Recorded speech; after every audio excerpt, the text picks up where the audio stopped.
Hello future doctors. तो आज हम द्रव्य गुण पार्ट 2 में अस्थि श्रृंखला प्लांट पढ़ेंगे। तो अस्थि श्रृंखला में हम सबसे पहले इसका बोटेनिकल नेम देखेंगे। तो बोटेनिकल नेम है इसका सिसस क्वाड्रेंगुलरिस। सिसस क्वाड्रेंगुलरिस, इसमें 4 एज प्रेजेंट होते हैं, इसलिए इसको हम क्वाड्रेंगुलरिस बोल देते हैं। अब इसके फैमिली की बात करते हैं। तो फैमिली है इसकी वाइटेसी, जिसको हम ग्रेप्स की फैमिली भी बोल देते हैं। फिर आगे समझते हैं इसको। तो आजकल इस पौधे का उपयोग हड्डी को जोड़ने मतलब फ्रैक्चर में किया जाता है। अस्थि श्रृंखला आपको नाम से ही पता लग रहा होगा, अस्थि मतलब ये बोन का बात कर रहा है, तो बोन को जोड़ने में इस प्लांट का हम यूज करते हैं। फिर इसके पर्याय की बात करेंगे। तो पर्याय हैं इसके अस्थि संहार, अस्थि संहत, अस्थि संयोगा, वज्रबल्ली और चतुर्धार्स, ये इसके पर्याय हैं। पर्याय को हम इजीली नोट से याद करेंगे। तो 4 अस्थि वज्र है, 4 अस्थि वज्र है, तो 4 से आप याद कर लेंगे चतुर्धार्स। अस्थि से आपको 3 चीज़ याद रखना है, अस्थि संहार, अस्थि संहत और अस्थि संयोगा। वज्र से आप वज्रबल्ली याद कर लेंगे। तो इस तरह से आप इसका पर्याय याद कर सकते हैं इजीली।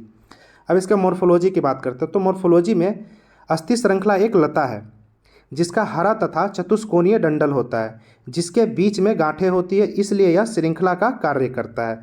बहुत ईजी है, ये हमारा लता है, हरा रंग में होगा और चतुष्कोणीय डंडल होते हैं इसके, और बीच में गांठें प्रेजेंट होती है। फिर इसके पत्तियां की बात करते हैं। तो पत्तियां इसकी छोटी होती हैं, दांतेदार किनारों वाली, फूल बालों वाली उपस्थिति के साथ सफ़ेद होता है। तो ये इसके पत्तियां का बात हो गया। फिर इसके फल की बात करते हैं। तो फल इसके गोल होते हैं और लाल होते हैं। अगर इसे ज़मीन में दबा दिया जाए तो बढ़ जाता है। अब इसके फल को हम ज़मीन में अगर गाड़ देंगे तो ये वहाँ से उत्पत्ति हो जाएगा उसका। फिर इसके उत्पत्ति स्थान की बात करें तो समस्त भारत में हमको अस्थि श्रृंखला का प्लांट मिल जाता है। अब इसके केमिकल कंपोजिशन की बात करते हैं। तो केमिकल कंपोजिशन में फाइटोजेनिक एस्ट्रॉयड इसमें प्रेजेंट होते हैं और विटामिन सी प्रेजेंट होता है अस्थि श्रृंखला में।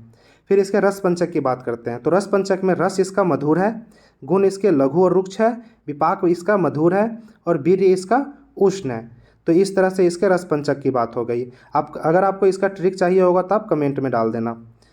कर्म की बात करें तो दोष कर्म में वातनाशक होता है, ये वात का शमन करेगा। अन्य कर्म की बात करें तो दीपन में, पाचन में, फ्रैक्चर ठीक करने वाला, प्लीहा रोग, अग्निमांद में, अपस्मार्ग में, गुल्म में और अनियमित मानसिक में मतलब इरेगुलर पीरियड में भी यूज कर लेते हैं इसका।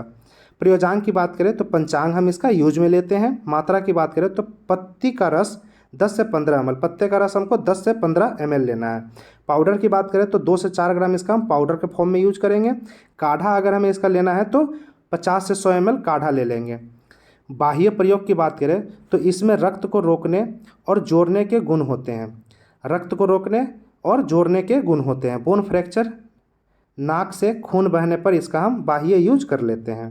फिर आंतरिक यूज में हम कैसे करेंगे। तो आंतरिक यूज बोन फ्रैक्चर में इसे मौखिक रूप से भी दिया जाता है, मतलब ये ओरली देते हैं इसको। तो ये आंतरिक यूज हो गया। ये आप देख सकते हैं अस्थि श्रृंखला का प्लांट इस तरह का होता है। आप देख सकते हैं इस पर 4 धारियाँ प्रेजेंट होती है, 3 इधर दिख रहा होगा, एक पीछे है इसके। तो 4 धारियाँ, ये इसके पत्र हो गए और यहाँ से देखें तो इसको ये गांठें प्रेजेंट है, ये गांठें प्रेजेंट है। ये इसके फल है,